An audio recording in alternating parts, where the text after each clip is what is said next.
ദൈവത്തിൽ അടിയുറച്ച് ആശ്രയിക്കുകയും ദൈവത്തെ വിശ്വസിക്കുകയും ചെയ്യുന്ന ഒരു യഥാർത്ഥ ദൈവപൈതൽ അവരുടെ ജീവിതത്തിൽ എത്ര വലിയ പ്രതിസന്ധികൾ ഉയർന്നു വന്നാലും ഏറ്റവും കൂടുതൽ മൗനതയായിരിക്കും അവരുടെ ജീവിതത്തിൽ കാണുവാനായിട്ട് കഴിയുന്നത്.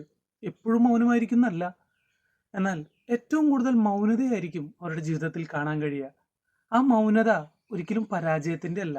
നമ്മൾ ചിന്തിക്കും അവന് കഴിവില്ലാഞ്ഞിട്ടാ, അല്ലെങ്കിൽ അവൾക്ക് കഴിവില്ലാഞ്ഞിട്ടാ, നമ്മൾ പറഞ്ഞതിന് പ്രതികരിക്കാനുള്ള ശേഷി ഇല്ലാഞ്ഞിട്ടാണ് മൗനം പാലിക്കുന്നതെന്ന്.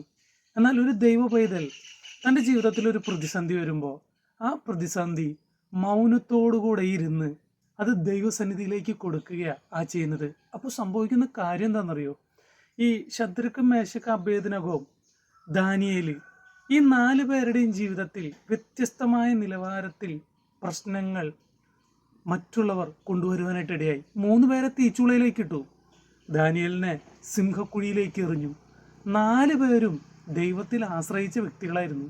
പ്രശ്നങ്ങൾ വന്നപ്പോൾ മറ്റൊരു സ്ഥലത്തേക്കും പോകാതെ മൗനമായി ദൈവസന്നിധിയിൽ ഇരുന്ന വ്യക്തികളായിരുന്നു.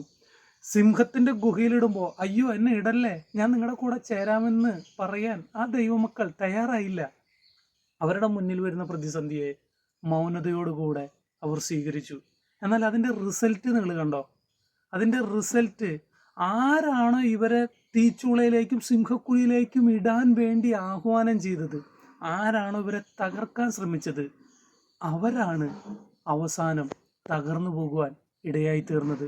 മൗനമായിരുന്ന, കഴിവില്ലെന്ന് ജനം വിധി എഴുതിയ ശദ്രക്കും മേശക്കും അബേദ്നെഗോവും ദാനിയേലും ജീവനോടുകൂടെ പുറത്തു വരുവാനിടയായി തീർന്നു. അല്ല, അവർ സേവിക്കുന്ന ദൈവം, അവർ ആശ്രയിച്ച ദൈവം അവരെ ശക്തന്മാരായി പുറത്തെടുത്തു. അവരെ തകർക്കാൻ നോക്കിയ വ്യക്തികൾ അവരെ തകർക്കാൻ വെച്ച ഇടത്ത് തകർന്നു പോകുന്നതും കാണുവാനായിട്ടിടയായി തീർന്നു. അതുകൊണ്ട് പ്രിയ ദൈവവേദലെ, ഒത്തിരി വേദനിപ്പിക്കുന്ന വാക്കുകളൊക്കെ കേൾക്കുമ്പോൾ ചങ്ക് തകരുന്നുണ്ടല്ലേ?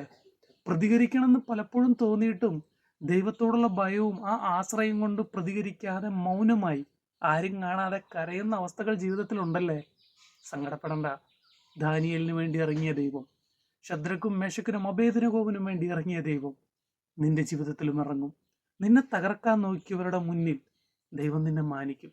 ധൈര്യമായിട്ടിരിക്കും. God bless you. ആമേൻ.